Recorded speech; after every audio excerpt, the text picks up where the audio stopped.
Thank you all for taking the time to join us. Excited for the conversation. You know, Marianne sort of inspired me. I want to just give a little bit of my background and sort of my why in terms of this work, in terms of what we do. And it sort of goes back to, I grew up in sort of a pretty middle-income place outside of Chicago, and was very fortunate. I played football, and so I was recruited to go to Yale, which was this amazing university, amazing sort of academics.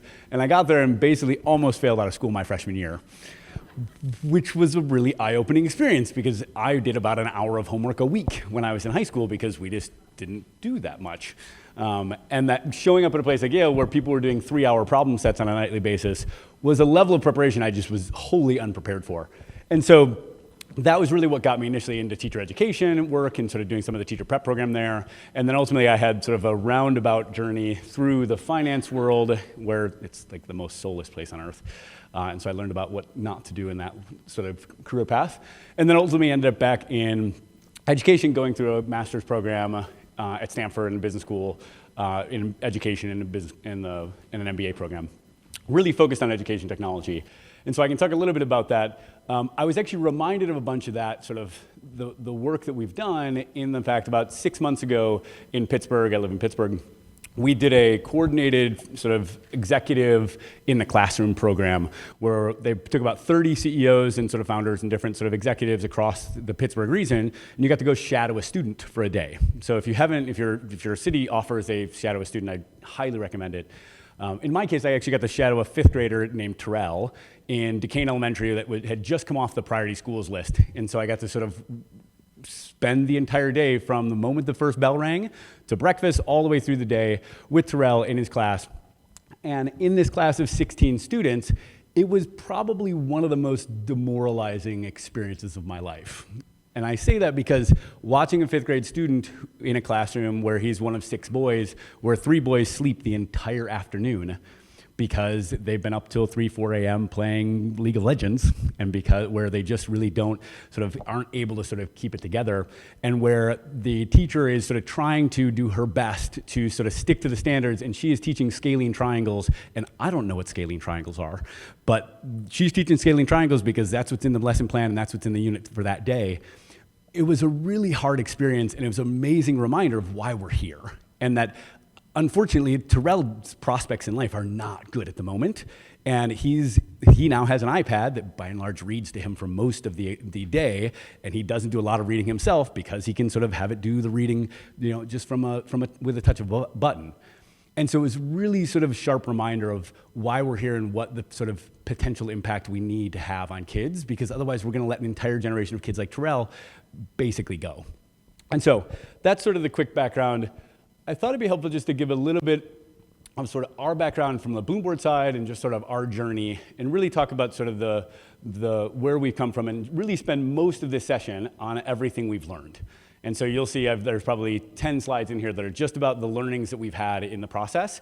And so a lot of Ed's sort of Marianne reference, we've got a lot of arrows in our back. We have learned a lot. And so if we can help anyone in the process as you're going through this to sort of learn from that and do better and do different and actually sort of accelerate your process, that's what we're here for, and really trying to help that process. So the quick background, we started out in 2010, really sort of on this idea of how do you sort of really help support as a teacher coaching platform, how do you support and train teachers most effectively? We've been really fortunate to bring on the Gates Foundation, the Dell Foundation, the Steve Jobs Family Office, the Emerson Collective folks. We've had some amazing investors, advisors, foundations backing our work. Joanne Weiss, who is Arnie Duncan's chief of staff, joined our board. Tom Vander Ark, who started the education work at the Gates Foundation, joined our board. So we've had some really amazing thought partners along the way, just helping us in this journey. And ultimately about 4 years ago, and I'll talk a little bit about our evolution, about 4 years ago, we really started to get frustrated with the idea around like what the future of professional learning looks like, and recognizing that we weren't making much progress. And so we really started this shift around what does it look like to sort of move from inputs to outputs in that professional learning experience. How does that manifest itself? And what are the tools and what are the technologies you need to do that? And then ultimately now we're sort of working with some really amazing research organizations, AIR, AVID, a sort of group of national board certified teachers out of Arizona that are doing a lot of really amazing work around basically codifying what good practice, what competency looks like, and then building supportive structures around that practice to really help guide in the development of those competencies and demonstration of those skills.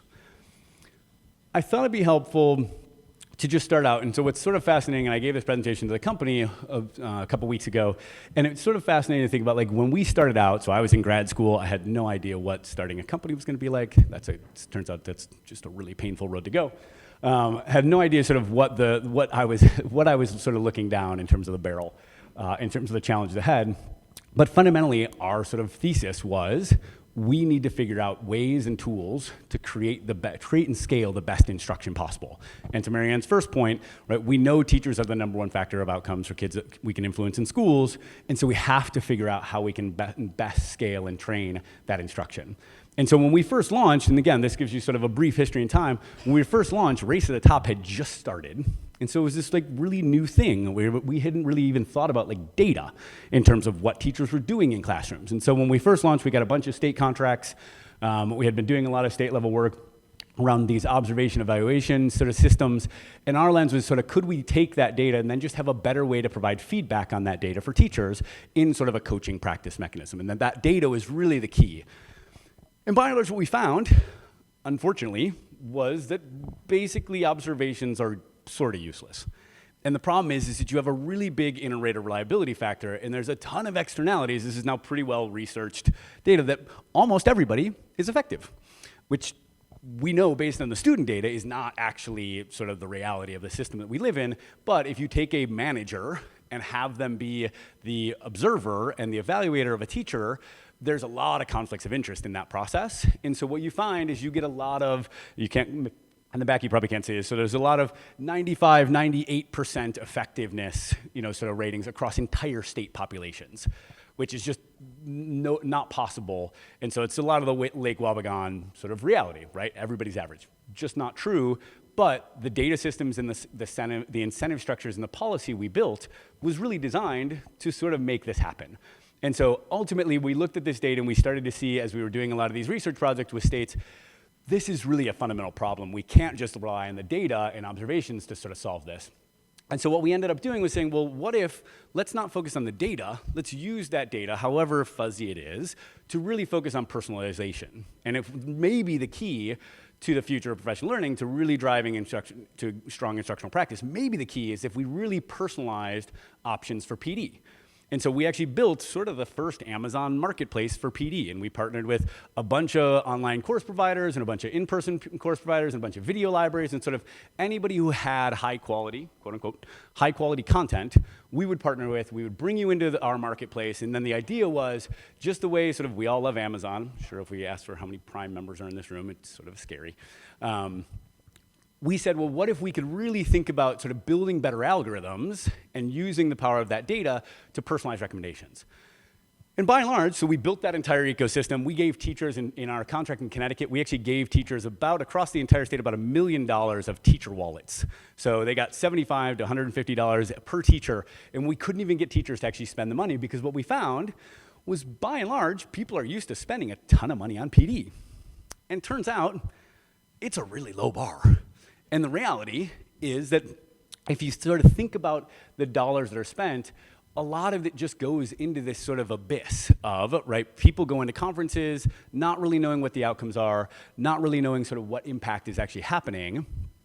And at the same time, right, what's incentivized is not sort of, did you do anything, did you learn anything, did you bring anything back to your classroom, but it's like, did you sign in? So there's an attendance sheet in the back. Everybody sign in? All right, y'all got your 6 hours. And so this was sort of this original frustration, which is like, how do we actually combat this? Like, we can't actually solve this problem if all the recommendations that we're going to provide in this Amazon marketplace are basically going to lead to stuff that's just checking a box. Because like then nobody really cares. Like they're sort of like, well, I'll just pick the easiest thing to check my box, and that's going to be a really simple way to do it. And so from there we said, well, okay, there's got to be a better way. What if we've started having all these conversations around students and competency-based learning for kids? What if we take those same ideas, and this is crazy, and we apply them to adults? And it turns out, by and large, I would bet most anyone in the room, that if we really want competency-based learning to happen for students, we are gonna have to start with teachers, because it is a really big shift, and it is not a reasonable expectation to say that you can simply have a teacher go through their entire life learning in a sort of consumption mode, which is the way all of us really learned, and then go through all of their teacher prep learning in a very consumption sort of theory-based mode, and then go into a classroom and retool everything they've ever learned about instruction to a competency-based approach. That's not gonna happen. And so fundamentally, we have to move towards this competency-based structure and really think about all the lessons we're learning in the student side, but also really think about how adult learning theory matters. How do you ground in that research, and then what have we learned to really drive this process? And so we partnered with Digital Promise. We sort of provided the initial platform behind the entire micro-credential ecosystem. We spent a lot of time trying to figure out what are the key attributes of competency-based learning for adults and for teachers, and how do we create that ecosystem? How do we structure that? And by and large, what we found is, unfortunately, none of it really mattered, because we built the micro-credentials on top of this PD system that basically was already just a checkbox. And so put yourself in a teacher's shoes. If the thing that matters for you is you're trying to get credit hours, and you have your districts that have signed up for these new micro-credentials, and they put them in your PD catalog, and they said, all right, you can go to a workshop where you bring some papers to grade. It's 6 hours on the weekend. It's not great, but you see some of your friends. That's always nice. And you can get your 6 hours. Or also in that PD catalog, you can go to an online workshop, which is sort of nice because like Game of Thrones was on and you could sort of click through it while you're watching Game of Thrones. You're not really trying to do much, you're just trying to check that box again. Or there's this new thing called this micro-credential where what we're actually gonna do is we're gonna make you go into your classroom, videotape yourselves. How many people in the room like to watch themselves on video? Well, there's always one. Somebody's an Instagram. There's always one Instagrammer who's like, yes, I love selfies. It's okay, to each their own. But the reality is, like, it's an unreasonable expectation to say, like, go into your classroom, videotape yourself, annotate that video, reflect on it, say why you're being deliberate about very specific practice, and then I'll tell you what, post that video with all your lesson planning, your student work, and everything else, post it into the black box of the internet, where an expert that you've never met is going to rate you on a rubric and potentially tell you that you're not as good a teacher as you think you are. Well, if those are my options, I can tell you what, no one will ever do the micro-credential option, because PD is a broken system and credit hours just do not matter. And as much as you can even to provide supports and incentives for people, right, the incentives are often so small that related to the actual sort of broader context, teachers just aren't gonna do them. And we learned this pretty much empirically. And so that's really when we started to say, like, what if there's actually a different structure? What if we could sort of break and really start to sort of take a lot of the sort of problems we were having and build the sort of the ecosystem in the way that we think it needs to be built to respect a lot of this process? And that's ultimately what drove us to where we are today, which is sort of this idea of really thinking about micro-credentials as the future of career pathways. And that the idea is it's not about professional development. Professional development is a key learning that needs to happen. Unfortunately, we've just sort of broken and watered down the professional development system that it's not relevant anymore. And so we have to sort of shift that frame and really start to think about, imagine a world where you could codify what the career advancement sort of pathways exist for a teacher. So what does it look like to be an induction teacher? What does it look like to be a professional educator? What's it look like to be a mentor, a coach, a content leader, a master teacher with a specialization in early literacy? If we could sort of codify that entire career path, we could then start to actually use micro-credentials as building blocks of each of those roles. And it turns out there's lots of really interesting implications in there in that it allows you to really start to think about what competency means and how you think about sort of the pathways and what transparency means, and in many ways actually think about what the future of job descriptions are for teachers. And how you navigate your pathways depends on what competencies you have and what competencies you want to go earn. And so that's really where we've ultimately sort of ended up. And to take a step back, so any questions, I want to make this a little bit more sort of interactive, so I'll stop a bunch. But if there's any questions on sort of this piece so far, just in terms of our evolution. Oh, yeah. And hold on for the mic. No, we shut that down. It's very sad. We've shut down a lot of products that I've been very proud of in my life and that we no longer support it. I just asked if they were still offering the Amazon platform, and the answer is no. Thank you. Other questions? In the back. And hold Is Bloomboard, I mean, this is just a practical question. Sure. Is you know what I mean, Bloomboard, a platform that others can use? So, I mean, is it a license thing? Yeah, so basically we're a technology platform is the easiest way to think about it. So we partner with everything from districts to schools to PD partners to universities.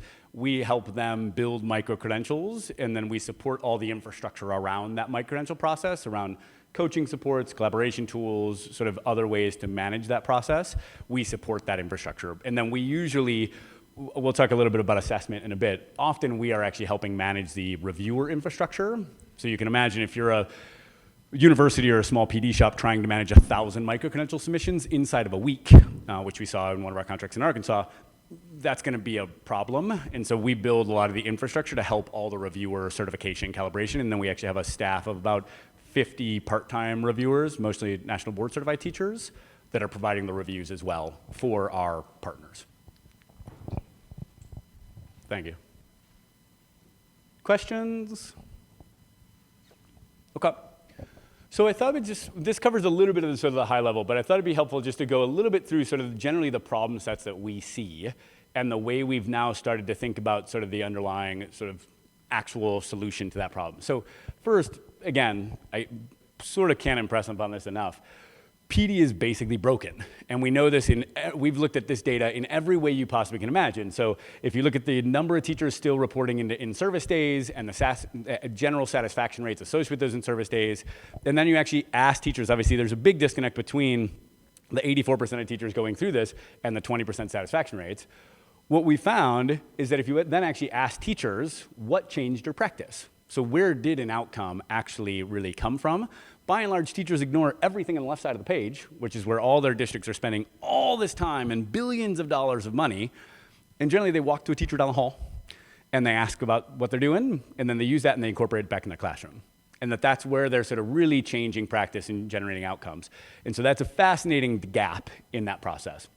Second really problem we see is that we're only facing a bigger and bigger uphill battle when it comes to sort of teacher pipelines and teacher shortages right now. And so Lynn Darling-Hammond came out with a report a couple years ago sort of questioning what the crisis was in terms of the future of teacher pipelines. There's been a new report by the Economic Policy Institute that's now come out and said that it's actually worse than we even thought it was, especially for high-need schools. And this is where you just find that it's really hard and really problematic in terms of being able to actually staff schools. I was sitting next to a principal on my flight here from Clark County, and they said that Clark County itself they have a gap of 1,000 teachers in the district right now across Clark County. And so those are rooms that will be filled by a full-time sub or a warm body or potentially no one, given the shortages that we're facing right now today. And so that's fundamentally, that's an industry labor market problem that has to be solved some way, and that is starting to break a lot of the system we found. And part of the problem, one of the main reasons for that is actually salary schedules. And turns out salary schedules, right, everybody sort of in a district knows these ridiculous tables, and they exist in almost every district in the entire country. This happens to be North Little Rocks. And so the idea is, like, salary schedules today are basically built on this idea that there's this thing called a credit hour, right, a Carnegie unit, and there's master's degrees and PhDs, and that your pay is specifically tied to the number of credit hours you earn, and the master's degree that you earned. It has nothing to do with your practice, there's some high-need stipends in different places, but it's just not often relevant. You know, my class examples is like taking the class on the history of the AP is interesting, but it's not going to help you in terms of actually really driving to a better outcomes in terms of your students in your classroom. And so really understanding sort of how you tie sort of that credit to practice is really important. They're also super expensive. And so if you're a teacher and you're looking at a pay raise of, you know, if you're in year 10 and you're looking at a pay raise to get a master's degree here of $2,100, right? If you're going to pay at a minimum 15 grand, upwards of 40, 50 grand for a master's degree, it's going to be a really long time before you make back that 15 grand. And so you can take out student loans, but that's just exacerbating a whole other problem we can talk about over drinks, right? And so like this is a problem in that what we find, if you sort of take a lot of this, is it's also pulling teachers out of the classroom. or it's taking a ton of time after work. So you take an already stressed, already sort of beaten down teacher, you say, all right, well now you got to spend your nights and weekends traveling to some place, that's probably not super close, and you've got to go spend a bunch of coursework and be in person there. And then at the same time, it doesn't actually require any real proven competence. And so the demonstration in your classroom, in some places they're getting better, right? And you've got sort of other sort of EdTPA-like tools that are trying to create better mechanisms for actual demonstration around practice, but by and large, it's mostly theory. And so you're just not finding that there's actual demonstration. So what we find, and we've now surveyed a bunch of districts, is anywhere from 20 to 40% of teachers in an entire district are actually maxed out in their salary schedules based on the fact that they're some degree-based lane change. And so if you're a teacher not making a ton of money already, and the market's sort of in an all-time high in terms of unemployment, or all-time low in terms of unemployment, and you're not making a ton of money and you're already pretty downtrodden, and professionalism in education is one of the bigger problems and crises that we actually have to manage against, your options are likely just to leave. And that ultimately is a huge detriment to our kids and to the actual highest need schools, because it's just a problem that's not getting solved. And so a lot of this we've started to see unfold and really start to exacerbate and accelerate over the last several years is that this is a problem that we cannot solve with any real silver bullet, but these are a lot of systemic issues that exist. And one of the ways that we've tried to use those sort of micro-credential structures is say, well, what if there's actually a better approach to this sort of salary schedule structure? And what if you could actually take a very competency-based career path structure that would allow for a really flexible option for teachers to navigate that salary schedule based on competency, based on stuff they're already doing in their classroom. And so if you take that structure, right, you could take this new sort of micro-credential modality that Marianne talked through, right, that's really about, there's some amazing research that Carnegie Mellon's done around portfolio-based learning theory, where they've shown if you take people in MOOCs, take people in sort of the same sort of research that Marianne was alluding to, take people in lecture environments in a MOOC, have them, instead of just going through, you can, even if you have good embedded assessments and quizzes in that, if you force a subset of those people to actually build the artifacts in the portfolio, in their actual practice for that, what they found is they get 6 times the learning and retention for people going through that portfolio structure. And the crazy part is that those people actually did that learning in half the time investment in the content. And so that's a foundational shift in a new paradigm in terms of the actual learning. And by and large, because of the structure of the way the micro-credentials are built, they can often be half to sort of a third as much in terms of cost of what a traditional Carnegie unit's built. And that's a really sort of foundational shift.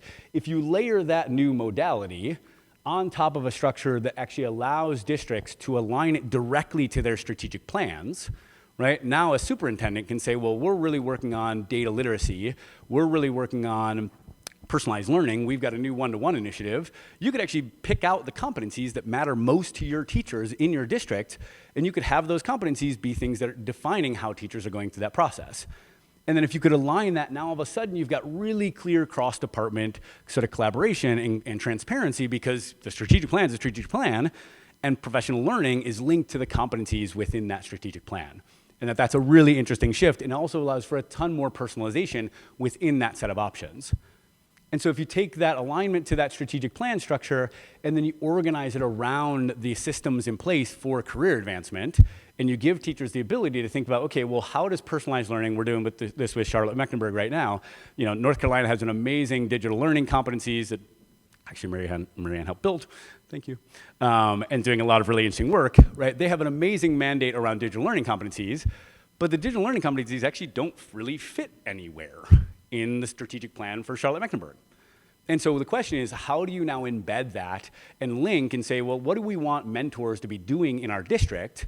What do we want to define mentorship as in terms of the competencies? And then we probably should figure out how digital learning factors into that mentorship role. And so now we can make a deliberate decision about which competencies matter within which roles and how you think about that structure.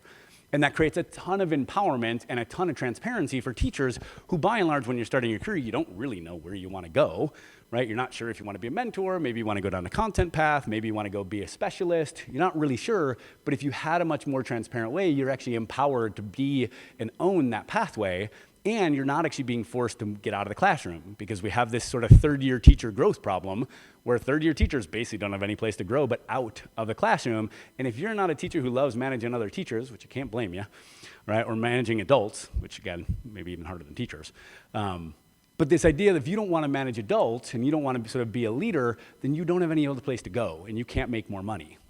And so if you have a mechanism where you can navigate that career pathway and it's linked to sort of your sort of broader sort of advancement, now you all of a sudden have options to stay in the classroom and do that, and ultimately then link it to your actual salary schedule. And so now you're starting to think about, what does it mean if you're going to get your plus 15, your plus 30, what does it actually mean to do that in things that are competency-based in these micro-credentials, aligned to your district plan, and really start to think about how you change that model so that all of a sudden you have basically sort of this competency-based salary schedule advancement. Let me pause here. Any questions? I know you got one. Here, I'll jump down. Are micro-credentials used in industry for professional development, or is it primarily in education? It's a good question. So I would say it's definitely in industry. They don't call them micro-credentials.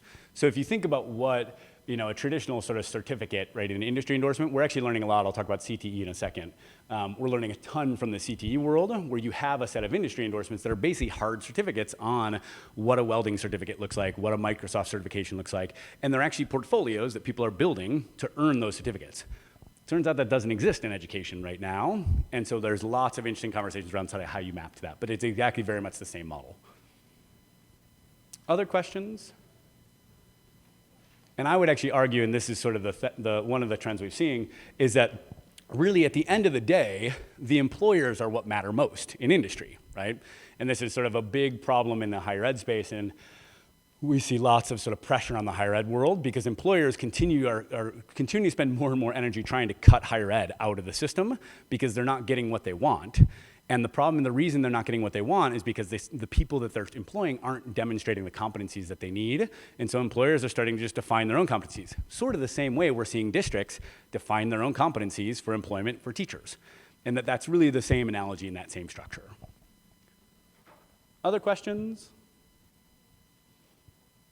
All right. So what does this actually mean? So let me go through and I'll just sort of pick apart the entire sort of national landscape and just give a lot of, again, the sort of idea here is we've learned a lot. We spend a lot of time on sort of broad portfolios. We probably will end up having somewhere around 25,000 micro-credential submissions sort of this year. And so we spend a lot of time in this work. Let me sort of spend a little bit of time just in terms of how we think about the landscape. It really comes across in 4 buckets. So there are a bunch of states that are starting to think about new teacher induction because by and large, people don't mind experimenting with new teachers. It's a problem, but there are lots of states sort of thinking about new teacher induction where historically, new teacher induction has been this like 3-inch binder of paper. This is the saddest. If you haven't ever seen a new teacher induction binder, you should look at it. It's sort of a sad experience. But it's basically a 3-inch binder of paper that a teacher spends an entire year building, and then they submit it, and then the following October, they get a bunch of sort of markups on it. And you can imagine as a teacher, when you've sort of spent an entire year building a binder of paper of your actual practice and work, if you got feedback on it 5 months from now, and that feedback was sort of a red pen when you've already in a new classroom, a new set of students, a new entirely set of structures, it is basically irrelevant. And so that's really what basically states are starting to replace. And so we've got in Arkansas in particular, what they've started to do is really think about sort of taking micro-credentials, and so they have a 9 micro-credential induction program where they've customized the micro-credentials around the INTAS standards, so there's sort of a foundational level. Turns out research on induction is pretty strong in terms of what competencies matter. And so Arkansas as a state has then sort of aligned a new set of new teacher induction micro-credentials to these 9 competencies, and this sort of fits within their state model. And so they're using these now, and so a teacher can submit each one of these micro-credentials. They're working with their service centers, they're working with their coach and their mentor. They're building out that portfolio, and every time they complete one of the portfolios, they submit it, and in 5 days, they get feedback on that exact portfolio, asking them to resubmit if they haven't actually demonstrated competency, demonstrated mastery. And so that's the sort of real-time feedback that I think we've talked about, that Marianne alluded to, is that's a really powerful shift in the terms of the process. What have we learned from the induction side? By and large, right, again, this is sort of the theme we'll sort of continue with. By and large, like, you can't start with year 0 teachers. And that we find a lot of districts and a lot of states just sort of like, all right, like let's start with our first year zero teachers. Let's sort of, they don't know any better. Let's just sort of jump them in. Turns out, a year zero teacher is sort of like a drowning person. And if you take a drowning person and you give them a baby, that's going to be really hard for them to deal with. And so that's generally what it's like if you now say to a year zero teacher, I know you're trying to figure out your entire life, but now I want you to be really deliberate in how you're demonstrating mastery of your entire chaotic world that you're living in. That's just not a fair actual proposition. And so you cannot start with year zero teachers in the process, and we've had much greater success with year 2, year 3 teachers in that induction process. The second one is, it's actually surprising, teacher prep programs, given the use of video, are actually starting to create much more comfort with video. And initially, sort of going back first 4 years, early on in the Data Promise days, what we found is teachers were just really sort of afraid of video because no one likes to watch themselves on video. It's just not a natural tendency. And so what we found is that you actually find prep candidates that will come in and who've already gone through and been doing a lot of video-based feedback work, and that's actually a much lower bar. Problem is, it's a much tinier percentage rate, 20%, 30% of candidates in most districts are coming from prep programs. And so we have to solve this in another way, because if you're coming from an alt prep environment, you don't have any of that context, and it's just a much scarier process. And finally, and I think people talk about coaching in lots of different ways. When we think about coaching, we think about it very much as a sort of personalized interaction that's almost one-to-one with some sort of cohort, or within some sort of cohort structure, where you're matching and providing formative feedback in the process. Yes, it's helpful for a teacher to be able to go through and submit a portfolio of evidence and get feedback from an assessor independent. And if you can do that in 5 days, there's lots of value in that feedback time. But think about the same process for students. And again, this is sort of a lot of the lens that we use. Imagine if you took a performance assessment, which is really all a micro-credential is, and you gave it to a student, and if the student didn't have any context on what that thing was, and you said, all right, like, do your portfolio, and I'm here once you're already done, and you can submit the evidence to me, and I'll give you feedback, and that's how I'm going to teach you through this. Students would struggle, right? And the whole basis of research around formative assessment and good sort of modeling and good sort of scaffolding is based on this fact that coaching's super critical. And so if you don't have, and so we spend a lot of time with our partners and with different organizations talking about like this idea of just individual micro-credentials as sort of standalone things, and it's really hard. Right? A very motivated teacher can definitely get through a micro-credential on his or her own, but if they don't, if they know the content. But if they don't, I can almost guarantee you that it will be very hard for them to pass, and that starts to create all sorts of other pressures in the system. Any questions on induction? All right. So the second general category really comes down into sort of what we'll sort of lump into this way too broad a category called specialized endorsements. And the idea here is, right, what we're actually seeing is people are taking very different lenses from, right, sort of Rhode Island has a computer science endorsement that they've now sort of mandated statewide, so I want to check my time. All right, I'm good. Rhode Island has a computer science endorsement that they've actually sort of required now statewide. So to become a computer science teacher in Rhode Island, you can go through code.org's training, you can go to your University of Rhode Island's training, you can go to the state's training, you can go to anybody's training, but you actually earn 6 micro-credentials that show that you can demonstrate competencies that are aligned to the Computer Science Teachers Association's framework.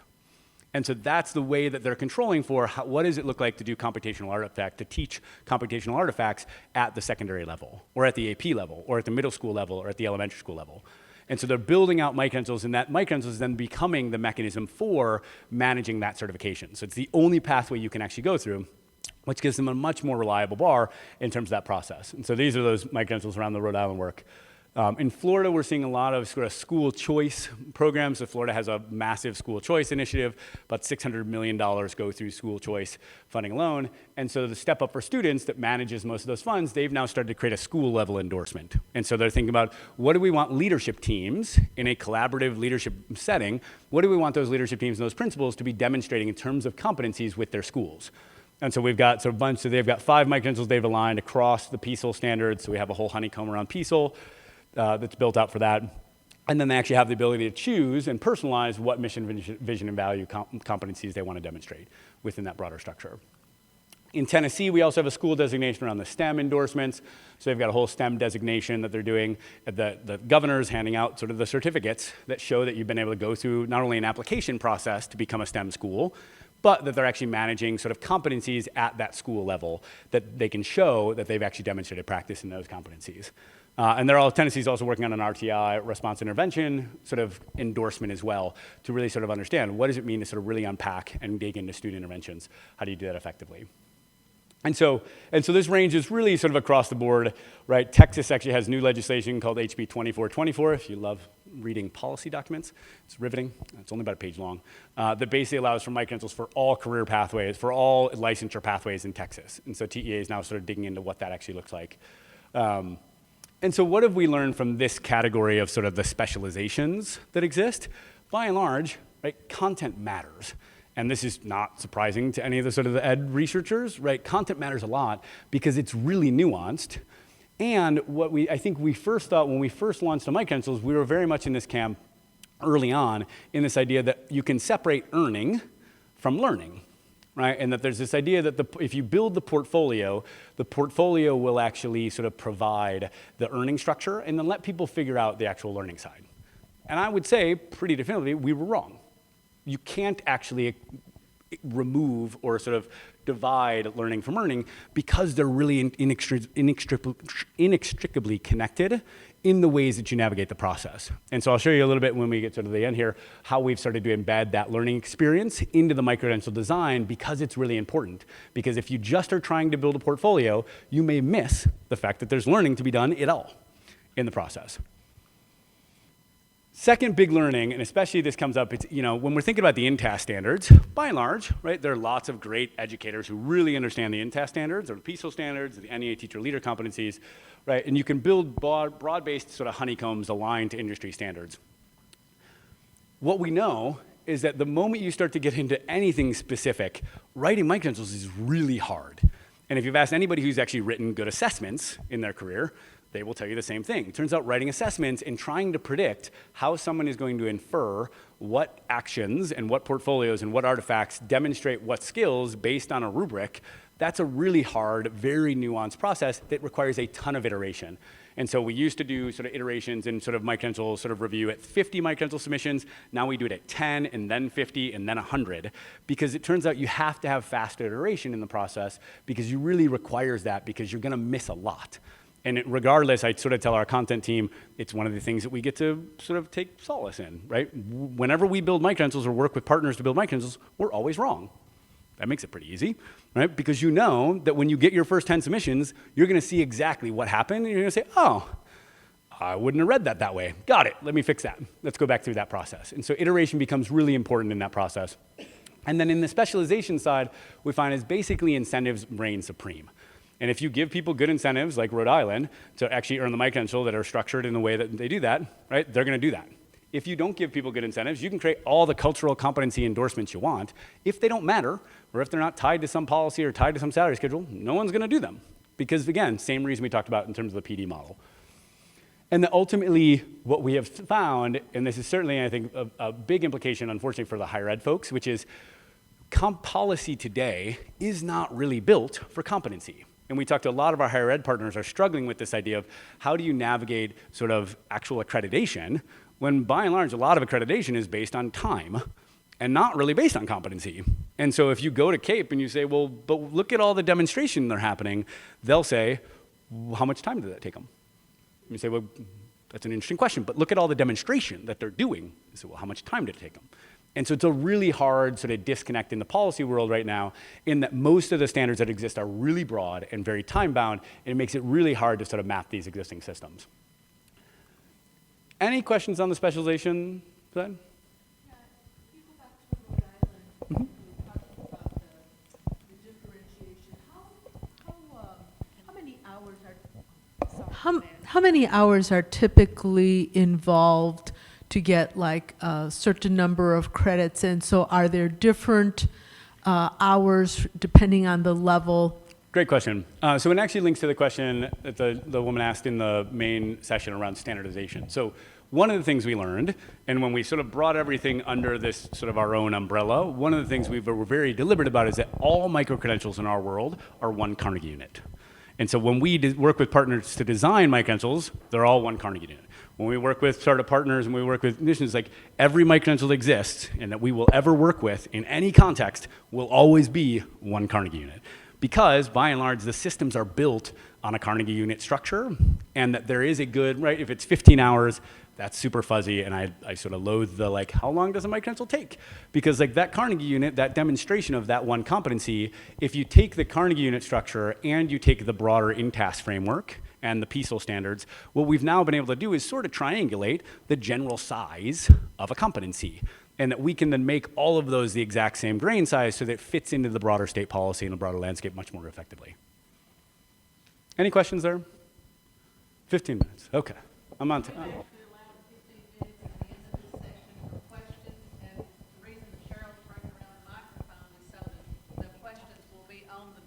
Because we're videoing these presentations to put them on the holler. And so if you have a question, please raise your hand and use the microphone. Perfect, thank you. Any other questions on specializations? All right, so the next category is by and large this sort of CTE area. CT has been fascinating to get into because what we find is that by and large, so one of the areas we do a lot of work in is Minnesota, where the service centers in Minnesota actually have an entirely alt prep program. Because it turns out there's one single university in the entire state of Minnesota that offers a lot of the CT endorsements, and that might be a 6-hour drive. I didn't realize you could drive 6 hours and still be in Minnesota. But you can be a 6-hour drive from that university, and you're just not gonna be able to actually earn that actual endorsement. And so even in a place like Minneapolis, they have 30 CTE teachers that they actually fire at the end of every year and hope to rehire at the beginning of every year on provisional licenses because they actually can't provide an official certification because those teachers aren't going to go drive the 6 hours that they would need to actually go through that process. And so the service centers are actually built an entirely competency-based CTE endorsement that's founded with basically a set of core CTE skills, and then have individual add-ons and endorsements for all of the different pathways. So construction careers, medical careers, transportation careers. We're building out a robotics endorsement, an artificial intelligence endorsement, some really interesting sort of new instructional pathways in that same process aligned to that structure. And then the other side that's been really interesting is in Kentucky, with iLead and a bunch of the new skills for youth work, iLead Academy and Jefferson County Public Schools, we've now starting to think about what are the employability skills implications here. And so as career readiness and as employability skills become much, much, much more in demand and much more sort of, I think, sort of codified, what we're starting to see is this really interesting standard where there isn't right now any real way to demonstrate soft skills that employers care about. And you can build as many checklists as you want for somebody's manager to sign off on. But what we've started to do is build portfolios and say, well, what does it mean to self-advocate effectively? How do you define that in a portfolio? Turns out a lot of this work has been built on the AIR's framework, the national CCRS, the Department of Ed's College Career Readiness. So we built it on top of their work with AIR. And so we're really starting to think about how do you map these micro-credentials into broader career readiness standards in that structure. Any questions on the employability skills or CTE work? So what have we learned in that process? So the moment you start to then dig into CTE, now content matters even more. Now, if you're thinking about what a construction careers endorsement means, you've got to have really strong content expertise and understand assessment design and understand the portfolios and understand the state policies around this. Because what we know is that policy in the CT world actually reigns supreme. So the incentives, there is no such thing as a CT endorsement without the state blessing it, right? Districts don't have control over that. The policy environment runs everything. And so therefore we have to figure out how you navigate policy and how you embed CT into the broader systems based on sort of the same way that hard industry endorsements, welding certificates and the like are built. And that by and large, we find that this is one of those really interesting places where there's a ton of really interesting opportunity for a bunch of on-demand coaching. So one of the things we just launched with a pilot with Pearson in Brazil, and we're launching in the fall, is basically an on-demand video coaching widget inside of the micro-credential that will then connect you with a content expert in whatever the area of focus for that micro-credential. So you can imagine if you're working on a computer science endorsement or a construction careers endorsement, we can then match you with an adjunct professor of computer science who's ready and waiting to help you facilitate and go through that portfolio development and give you on-demand feedback in the process. And trying to scale that, really sort of thinking about sort of the implications is really fascinating, but also has tons of implications for how you actually think about coaching and what this looks like going forward. And then finally, this is sort of to the earlier point, The more we keep spending time in the CTE world, what we just keep hearing from employers is that they're trying to figure out ways to staff their own world, and they view apprenticeships right now, and I spend a lot of time at these CTE conferences, they basically view apprenticeships and work-based learning programs as a way to just go around the higher ed system. And that is a terrifying proposition, but like that's IBM in a conference with IBM and Microsoft and Amazon and Facebook, right? That's their explicit stated goal, is to basically train from within because they can't get their employees to have the skills that they want, and apprenticeships are a pathway to do that. And so it's about codifying within those roles what that actually looks like and how you manage that. Any questions on the CTE for the world? Good on timing. All right. Good, 11 minutes. All right. And so then the last big bucket is really around leadership. And so what we found is that there's also this sort of really interesting area of focus around where and how are leadership pipelines being built. And right now, we know that by and large, leadership pipelines aren't really truly indicative of actual leadership opportunities. So if you go to Arkansas, right, in almost any school building in Arkansas, you will find at least 5 teachers that have their EDL1 license. Most of those teachers actually have no interest in becoming a principal. They earn their EDL1 license because it was the only thing that got them paid more money in their actual salary schedule, and their principal's not going anywhere. And so we don't have a system that's actually creating pipelines for leaders, right? We have a system that's just paying people more for taking tests. And so really thinking about what that looks like. So Louisiana in October of last year actually they passed the first teacher leader license for all mentor leaders, mentor teachers, and for all content leaders. And so what that looks like is they basically have defined by Louisiana law what does it mean to be a mentor in the state of Louisiana by content area? So there's specific teacher competencies related to content, related to their curriculum, around their specific guidebooks or their sort of Eureka curriculum, most state uses.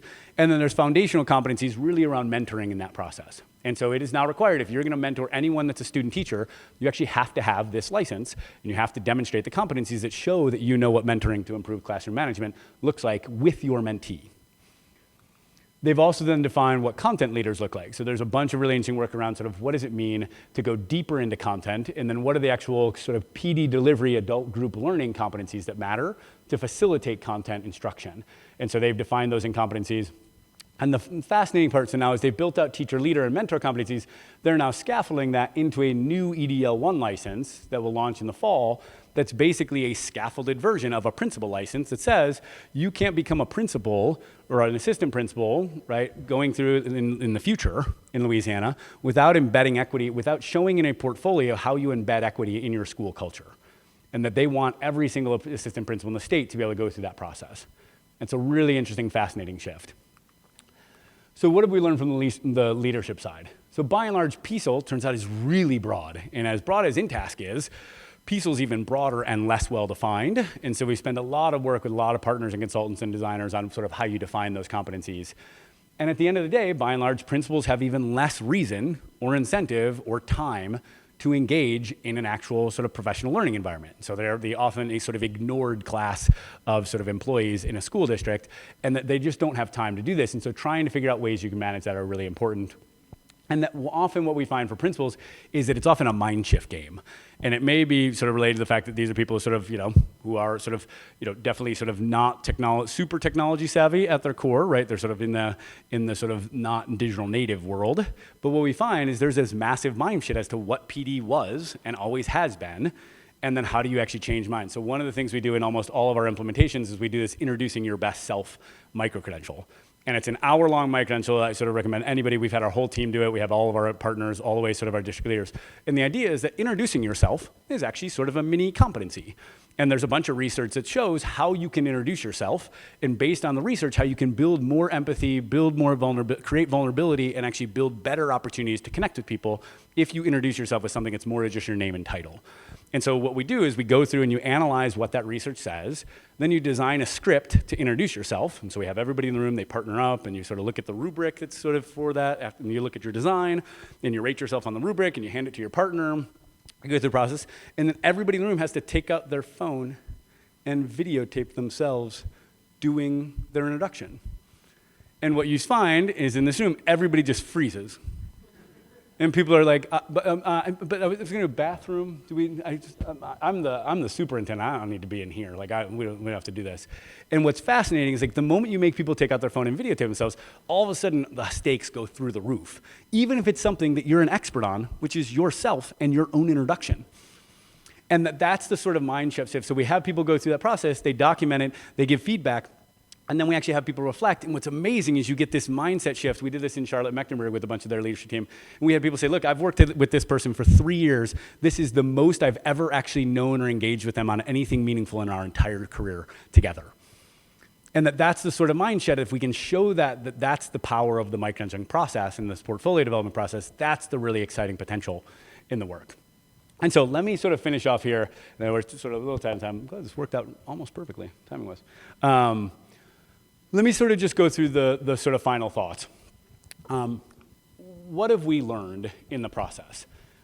One, there is a ton of potential to actually align this work to research. And that the research ultimately will, I think, be the thing that breaks this world open in the sense of really providing better outcomes and better opportunities for teachers. What we often talk about in the research is we're not focusing on, people want to know, like, do you have demonstration of better outcomes for kids? Can you link it to better outcomes for kids? That's actually not the right question right now. That is ultimately the right question. But right now, the real question is, can we actually change practice? And that we actually don't know with traditional PD, going back to the Joyce and Showers data, that's my favorite graph. I reference that in every meeting I'm ever in, thank you. That Joyce and Showers data is really powerful because we don't know how to change practice. We should just admit that as a field. By and large, PD doesn't change practice. And that's the reality of that data. And so one of the things we've done is really think about sort of how do you structure the micro-credential environment so that it's not just grounded in the portfolio, but that it's grounded in a process that can change practice. And so initially, when we just defined the portfolios, when we sort of, in the early days of micro-credentialing, the portfolio just sort of had its core requirements. What we found is that becomes the event horizon for people. And they're sort of like, all right, that's my bar. I'm gonna go do everything I can to complete that bar. And they often can miss the actual learning beside that. And so what we ended up doing was really using and taking a step back, and when we started to re-architect the micro-credential world in the way that we thought it needed to be built, what we ended up doing was building it around this ADDIE model. And for anybody who's familiar with the ADDIE model and online learning theory, basically the idea is that it sort of makes everything a cycle of inquiry. Where if you're going to go through a micro-credential in our platform, in our system, or as one of our partners, if you're building micro-credentials, right, we ask every single educator to then analyze their current practice or analyze best practice about that competency. Then they've got to go through and design and or develop, based on that analysis, some intervention for that competency. And then they've got to actually implement that competency, what they designed, that intervention. And then they've got to evaluate as a good self-reflective practitioner, what did you learn? What would you do differently? How would you do it differently? And that means that we are predisposing the micro-credential process to be built in a cycle of inquiry, which is one of the most ironclad research bases you can have in terms of changing practice. And that the moment we can prove that we can change practice, then we can start to think about how we actually, which competencies, which practices actually lead to better outcomes for kids. And I have all sorts of grand ambitions of publishing a ton of research that blows up the entire Danielson framework for just creating complications that don't need to exist, but we'll get to that later. And so that's really the structure. And so when we've gone through the research, right, the research really, the sort of the pillars of research that matter most in micro-credentials are these 4 things. So build it around a cycle of inquiry, have people go through that process. Embed the supports in an actual job-embedded structure, right? Job-embedded structure just isn't you go into your classroom and have to build a portfolio. The job-embedded structure is like you've also got to integrate with the other supports and systems that exist in your district. That's what makes it job-embedded is you're sort of, there's an existing set of support structures that you need. And then obviously it's following a portfolio-based learning model, which we talked about a bunch. And then finally, the rigor in the evaluation of the assessment process matters a ton. We learned in the early days, right? You can, again, go back to the teacher sort of empathy model, right? If you're a teacher and you're terrified of this new thing called a micro-credential, where you've got to videotape yourself, if you submit that and you don't get feedback inside of a week, 2 weeks, 3 weeks, 4 weeks, now you're sort of pissed off. Now, if the feedback you get isn't great and isn't super targeted, now you're even more pissed off. You're probably never coming back, and you're probably not going to resubmit. But let's say you actually do, you resubmit, and then you get conflicting feedback from a different reviewer that doesn't make sense relative to your first feedback. Like now you're basically livid. And that what we were often finding is that we are the scapegoat in all of those things, right? If we don't get to control that environment really closely. And so we've built a bunch of tools to manage reviewer calibration and certification in a really high quality way. So every one of our reviewers, regardless of if they're built by partners or other folks, all of our reviewers go through a certification that shows that they can provide targeted feedback on a rubric. And then once they can pass the certification, it's a micro-credential, shockingly. Once they pass that certification, then they have to be calibrated in an inter-rater reliability level at 80% across a set of master scored micro-credentials. And so we're constantly managing inter-rater reliability and rigor against that process. And that this is sort of how it plays out in practice to actually see what that looks like in terms of how that structure happens from kickoff all the way through that cycle of inquiry into the submission process going forward. And then ultimately, I would say we talked a little bit about this, right? At the end of the day, assessment is the critical bottleneck that you have to be concerned with. And if you don't have the mechanism to control for the turnaround time, the quality, the actual sort of alignment of that feedback, and the actual inter-rater reliability and the cost structure, all of this undermines the process because you're taking a really vulnerable process and then you're going to actually layer all of this complexity and all of this sort of potential for frustration onto the teacher. And if you really frustrate teachers in that sense, they're not going to want to come back. And they're not going to come back. And we know that. And so that's really one of the fundamental things. And then the final thing that I would leave with is I actually think, like, by and large, like, this field is just getting started. And that it's really exciting in terms of the potential impact on the research and the potential impact more broadly across the entire ecosystem. So thank you so much for coming to listen.